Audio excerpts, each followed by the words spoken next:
যে আমাদের যে সাবেক প্রধানমন্ত্রী তিনি আবার ডিসেম্বরে কামব্যাক করবে বাংলাদেশে?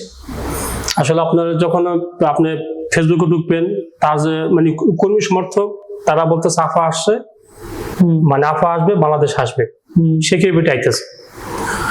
আবার যখন তার বিরোধীদের পোস্ট দেখবেন, সেখানে না, আফা ফিরবে না। এখন আফা এখন আমি ধরে নিলাম আফা যেহেতু বলছে আমি যে ডিসেম্বর মাসে ঢুকবো, সে তারিখ উল্লেখ করে নেয়, তাই আমি বুঝলাম সে ডিসেম্বরের কোন এক তারিখে সে বাংলাদেশে ঢুকতে চায়।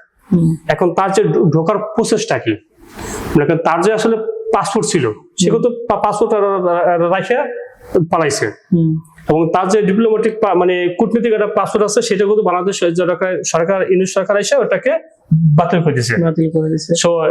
এখন সে ভারত থেকে বাংলাদেশে আসতে চাইলে সে তো মানে বিজনেস ক্লাস মানে বিমানে বাংলাদেশে আসতে পারবেন না।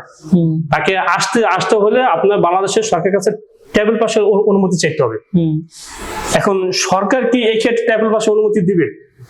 এখন যদি আপনি মনে করেন সরকার যদি তাকে ট্রাভেল পাসের অনুমতি দেয়, তিনি বাংলাদেশে আসলেন, তখন তিনি যখন বিমানবন্দরে মানে নামবেন, তখন আপনি কল্পনা করতে হবে আসলে ওইখানে কি হতে পারে। হ্যাঁ, তার কর্মী সমর্থক কিছু যাবে, সব না, পুলিশের ভয়তে অনেকে যাবে, কিছু যাবে, কিন্তু যারা 17 বছর তার দ্বারা অত্যাচারিত হয়েছে তারা যাবে।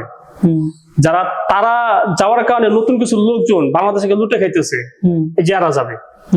এবং হাসিনা আওয়ামী লীগ কিন্তু একটা মানে প্রতিশোধ পরায়ণ রাজনীতি করে, অর্থাৎ যারা জানে যে হাসিনা আসলে ঠিক আমাদের প্রতিশোধ নেবে, এরা যাবে, অর্থাৎ 3টা গ্রুপ যায় কত হাসিনাকে আক্রমণ করতে যাবে। এবং 3টা গ্রুপের সংখ্যা কত আপনার নগণ্য সংখ্যা না, অনেক হবে, অনেক সংখ্যা হবে। এখন এত সংখ্যা লোককে পুলিশ দিয়ে, সেনাবাহিনী দিয়ে কি আপনাকে সরকার কি আটকে রাখতে পারবে? না, এটা সম্ভব না। মনে হয় যে উনি যদি ডিসেম্বরে কামব্যাক করে, তাহলে যেদিন উনি এয়ারপোর্টে নামবে ওই দিন মনে হয় আর একটা গণঅভ্যুত্থান হবে, এরকম একটা ভাব হয়ে যাবে। যেটা বোঝা যায় না, আপনি গণঅভ্যুত্থান বলতে পারেন না, তবে আমি মানে গণঅভ্যুত্থানটা সরকারের বিরুদ্ধে হয়, মানে ওনার বিরুদ্ধে একটা অভ্যুত্থান, মানে ওনার জীবনের আশঙ্কা থাকে। আসলে মানুষগুলা যে এত মানুষ, মানে মানুষগুলা তো ওনার উপর আক্রমণ হবে, চড়াও হবে, এবং এখন এই যে একটা বিশৃঙ্খলা হবে, সরকার কি এটা চাইবে? বর্তমানে সরকার অবশ্যই চাবে না। অর্থাৎ সরকার যত চাবে না, সেখানে ফিরার সুখ দেশের একটা বিশৃঙ্খলা সৃষ্টি হোক, কারণ এখানে যাই হোক না কেন সব দায় কিন্তু সরকারের উপর গিয়ে পড়বে। তাই সেক্ষেত্রে আমার মনে হয় না যে সরকার তাকে টেবল পাস দিবে। অবশ্যই। তাহলে সে বিজনেস ক্লাসে ফিরতে পারলো না, আপনার টেবল পাসে যদি ফিরতে না পারে, তাহলে সে ফিরতে পারে কি স্থল পথে। এখন স্থল পথে ফেরা যে আসলে কোনো বাস্তবতা নাই, কারণ তিনি যেহেতু সাবেক প্রধানমন্ত্রী ছিলেন, কিন্তু স্থল পথে সেই ওই চোরা দালালদের মতো ফিরে এটা আসলে এটা হয় না, এটা বড় দেখা যাবে না।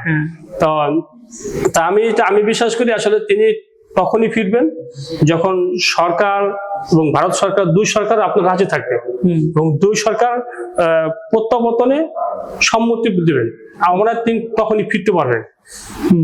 আর আপাতত তিনিও আসলে বাস্তবতা জানেন যে আমি আসলে ডিসেম্বরে, তিনি কিন্তু এখন ট্রাভেল পাসের মানে আবেদন করেন নাই, কিন্তু আগে তিনি ঘোষণা দিয়েছেন তাদের নেতা নিয়ে বাংলাদেশে ফিরতেছে।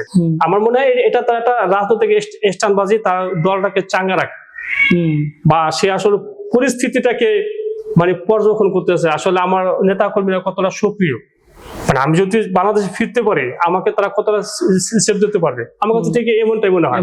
তিনি এটা একটা পরীক্ষা করতেছেন, কিন্তু আমি আদৌ বিশ্বাস করি না আসলে তারেক যে সরকার না চলে তিনি দেশে ফিরতে পারবেন না।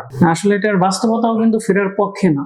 না বাস্তবতা আবার ভারত সরকার যেহেতু তার অধীনে সে আছে, সে আপনার জয়শঙ্কর ভারতের পররাষ্ট্রমন্ত্রী এটা কথা বলছিলেন, এই যে তিনি হলো আমাদের অতিথি আসে, তিনি তার মতো করে চলে যাবেন, কিন্তু আমরা তার জীবনের নিরাপত্তা নিয়ে শঙ্কিত। অর্থাৎ যদি তারা জীবনে নিরাপত্তা না থেকে ভারত সরকার তাকে আসতে দেবে বলে আমার মনে হয় না।